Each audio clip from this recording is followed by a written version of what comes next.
자, 안녕하십니까. 반갑습니다. 지난번에 제가 뜬금없이 스위스에서 벌어지고 있는 국민투표, 동물 실험 반대, 동물 실험한 제품 수입도 반대, 안 돼, 스위스에선 더 이상 하지 마, 라고 하는 국민투표에 관한 말씀을 드렸는데요. 이렇게 생각하실 수도 있어요. 저 가증스러운 놈들, 유럽 놈들. 아니, 같은 인간은 그렇게 죽여놓고 지네가 이제 와서 무슨 뻔뻔하게 무슨 동물의 권리니 무슨 이런 얘기를 하느냐. 인권도 존중하지 않았던 저 제국주의 유럽인들이 무슨 저렇게 고상한 척을 하느냐. 맞는 말씀입니다. 벨기에가 콩고에서 벌였던 사륙이라든가 이런 것들은 정말로 말도 안 되는 행동이었죠. 하지만 자, 과거에 잘못이 있었다고 해서 물론 그것을 다 인정을 해야 되는데 그게 인정하기가 쉽지가 않은가 봐요. 과거의 잘못을. 하지만 현재 어떻게든 많은 어떤 생명의 권리들을 지켜내려고 하는 노력들을 과거의 잘못으로 다 위선이고 다 쓸데없는 소리고 말도 안 되는 소리다 이렇게만 표현할 수는 없는 것 같아요. 자, 그래 오늘은 우리나라의 강아지들, 예쁜 강아지들, 고양이들 얘기를 잠깐만 해보고 싶습니다. 여러분의 반려동물은 안녕하십니까? 반려동물과 함께 사는 분들이요, 4가구당 1가구 정도가 된다고 해요. 4집 중에 한 집은 고양이든 강아지든, 강아지가 훨씬 많죠? 강아지들과 함께 살아가고 있는데, 이 강아지들은 다 어디서 왔을까요? 라고 한번 생각을 해보는 거예요. 이 강아지들이 다 어디서 왔을까요? 뜬장이라고 있어요. 제가 이제 사진을 첨부를 못했는데요. 우리 바닥은 좀 평평하잖아요. 누울 수도 있고 앉을 수도 있고 편하게. 강아지들을 사육하는 그 철제장, 감옥 같은 거죠, 작은. 감옥은 바닥이 떠 있어요. 바닥에서 이렇게 떠 있고, 거기 발이 푹푹푹푹 빠질 수 있는 그런 석쇠 같은 거죠, 석쇠. 석쇠 같은 것 위에서 사는 거예요. 왜 그렇게 강아지들을 괴롭히냐? 배설물을 그냥 밑으로 뚝뚝뚝뚝 떨어뜨리려고 하는 거죠. 그러니까 생각해 보십시오. 여러분이 사는 집의 바닥이 석쇠처럼 돼 있어요. 거기서 배설도 해야 되고 밥도 먹고 잠도 자고 여러분 견딜 수 있겠습니까? 그런 뜬장이라고 하는 공간에 이 아이를 낳을 수 있는 엄마 강아지, 엄마 개를 키워요. 그러면 이 개들은 어떻게 임신을 하게 될까? 사랑하는 다른 개를 만나서? 아닙니다. 강제 교미를 시킵니다. 강제 교미를 시키고 출산을 시켜서 그 출산된 어린 강아지들을 데려와서 우리가 펫숍이라고 하는 이렇게 키우는 동물들이죠.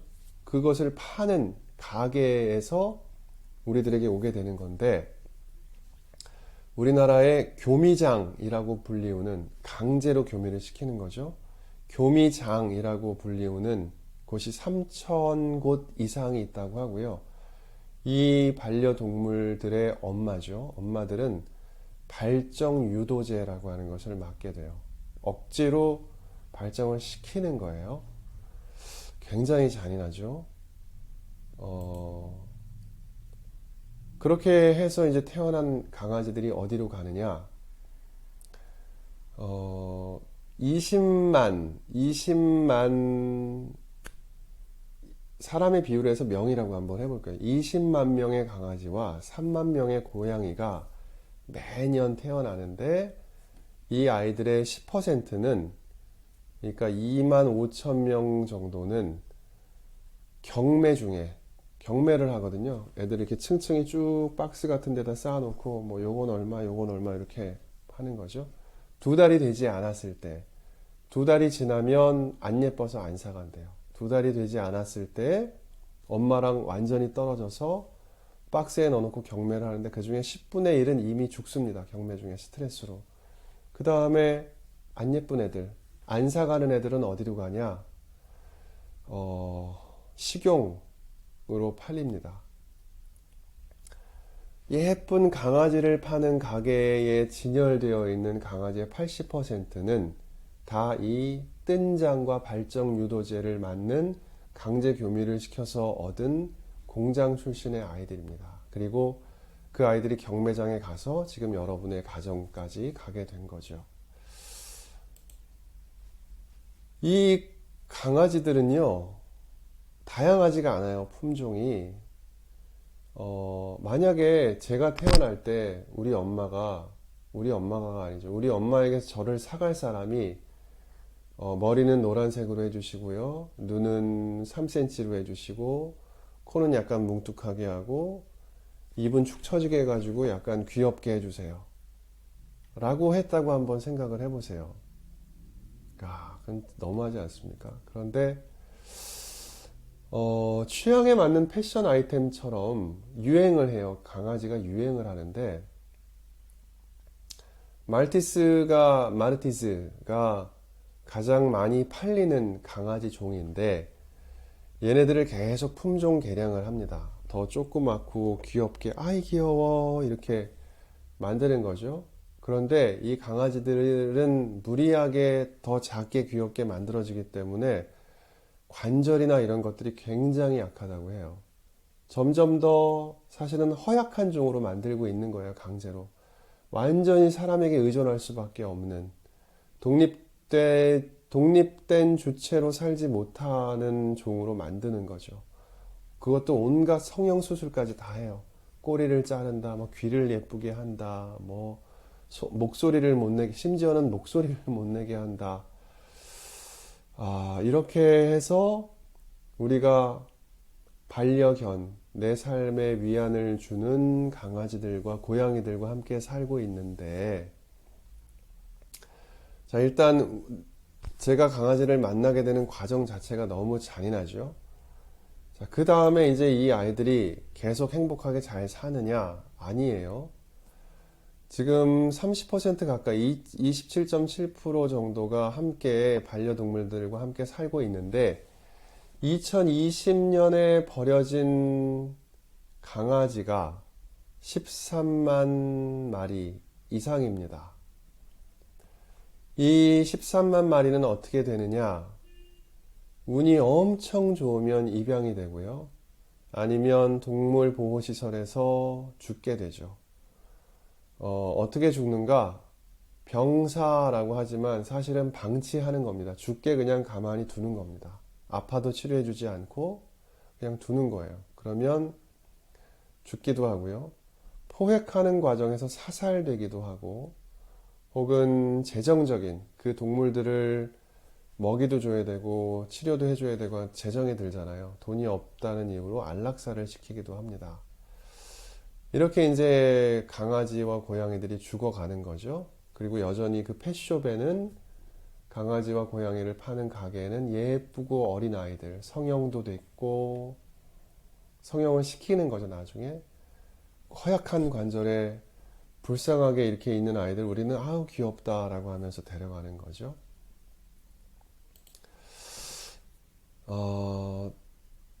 공감 능력이라고 하는 것은 우리 인간에게만 있는 것일까? 슬픔을 느끼고 아픔을 느끼고 하는 것은 우리 인간만 하는 것일까요? 동물들은 전혀 그런 능력이 없을까요? 식용이니까 어차피 얘는 잡아서 먹을 거야. 그러면 소나 돼지나 강아지나 이 가축들은 아무렇게나 죽여도 되는 걸까요? 뭐 어차피 내가 먹을 건데 뭐 살아있을 때 목을 베건 뭐 거꾸로 매달아 가지고 뭐 피를 빼서 죽이던 무슨 상관이야. 전기 충격을 줘서 죽이건 무슨 상관이야. 실제로 우리나라에서 이 쇠꼬챙이, 전기가 흐르는 쇠꼬챙이죠. 지지직 하면은 죽는 그걸로 뭐 이루 말할 수 없이 많은 개들을 이렇게 사육한 업자가 있었는데 벌을 받았어요. 우리가 먹으려고 키우는 동물은 육식은 참 잔인하죠, 여러 가지로. 먹으려고 키우는 동물은 아무렇게나 죽여도 되나? 공감 능력이 정말 인간에게만 있는 걸까? 이 생명에 대한 존귀함을 우리가 어디서부터 가져야 되는 것인가 하는 생각들을 해보게 돼요. 사람도 살기 힘든데, 신부님, 사람도 살기 힘든데 지금 동물 얘기할 때입니까? 그러게 말입니다.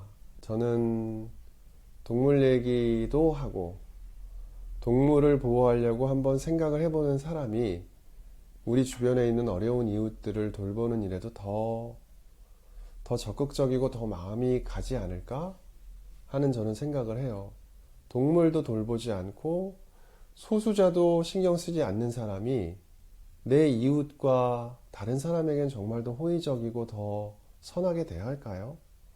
저는 그렇지 않을 거라고 생각을 합니다. 다음 주에 뵙겠습니다.